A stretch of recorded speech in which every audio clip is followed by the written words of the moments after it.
लोकत्रिशूल news, विदर्भाचा बुलंद आवाज।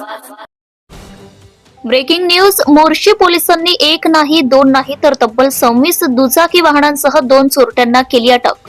मोर्शी पोलिसांची मोठी कारवाई। अमरावती जिल्हा पोलीस विभागाने सध्या मोठ्या प्रमाणात धाडसत्र सुरू केले असून गुन्हेगारी क्षेत्रात एकच खळबळ उडाली आहे।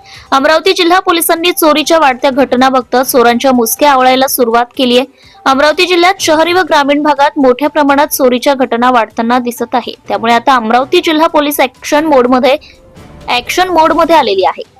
अमरावती जिल्ह्यातील मोर्शी येथून मोठी बातमी समोर येते। मोर्शी पोलिसांनी एक नाही दोन नाही तर तब्बल 26 दुचाकी वाहनांसह 2 चोरट्यांना अटक केली आहे।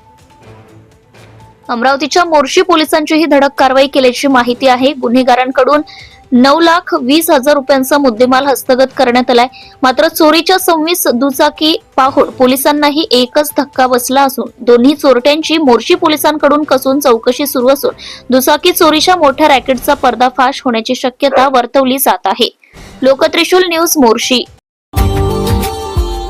Subscribe now and press the bell icon. Never miss an update.